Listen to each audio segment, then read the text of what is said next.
Joining me now is a Republican Congressman Don Bacon of Nebraska, a regular guest on our show, a friend of our show. Congressman, good to see you. Thank you for being with us. You've had a busy few weeks because you were sort of central to the discussion going on in the House about who's in charge of the Republican conference in the House. Is it a small group of 20 people with some pretty hardline views? Is it problem solvers? Is it moderates?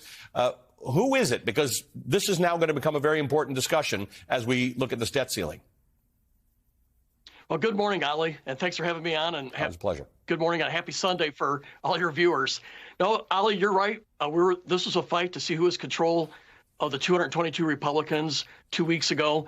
We had 5 or 6 people that wanted to say they were in charge, when 200 were saying, no, this is where we're at. Now, you know, I've led teams in combat, commanded 5 times, deployed 4 times.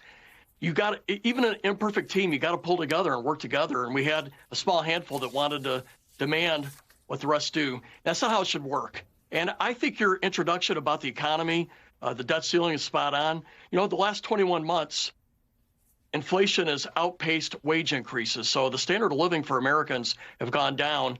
And I will encourage our side of the aisle, but I also encourage President Biden to sit down and talk through this debt ceiling increase. He says he refuses to negotiate. People on our side want 100% of what they want, and that's not going to work either way.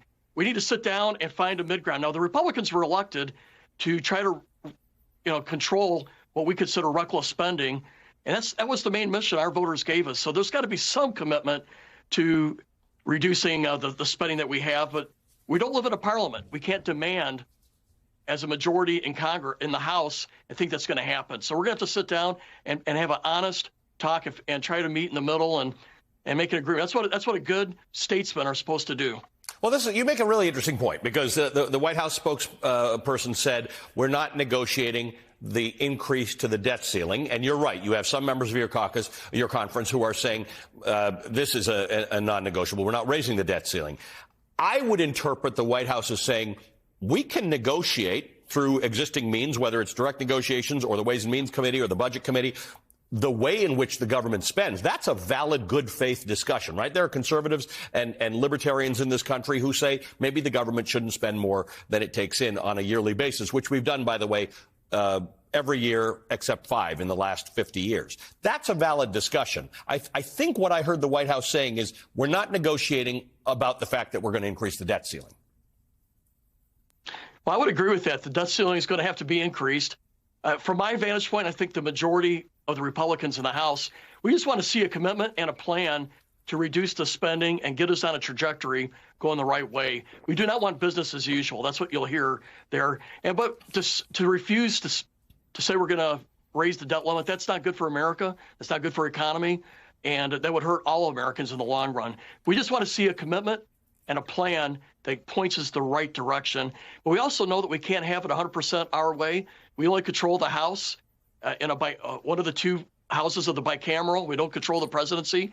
But the president's also got to realize that we were elected to get the spending under control. So there's got to be somewhere a meeting in the middle to get this done.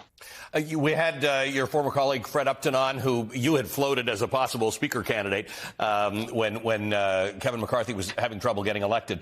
It's an interesting concept because Kevin McCarthy's not Fred Upton, right? Fred Upton is a guy who lives closer to the kind of discussions you and I have on this show about ways in which you can be a statesman and deal with people across the aisle and get things done. Tell me what you see for Kevin McCarthy's leadership, given the fact that he had to make a deal with a handful of people who you don't share your political views in some cases.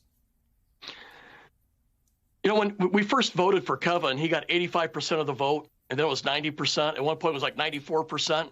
But with this 4-seat majority, he had to have 98%. And I'm used to playing on teams where you make your case, you vote, and then you coalesce around the winner and serve as a team. I think Speaker McCarthy will have his hands full if these 5 or 6 people continue to demand their way or the highway. I mean, it's just not what that makes for a dysfunctional House, and it hurts all Republicans, and it will hurt us in 2024. So it's my hope that folks see the big picture, that we have to work together. And by the way, you just can't operate as the Republicans in the House, because at some point you got to do things like the debt limit You got to come up with budgets. You got to work with the Senate. You got to, and if we want to govern, you got to be able to work with Democrats and find some middle ground to get this done. And so I think Speaker McCarthy is going to have a challenging task. He has spent a lifetime preparing for this. I'm going to be working with him and supporting him. But in the end, we got to work with Democrats to move things forward.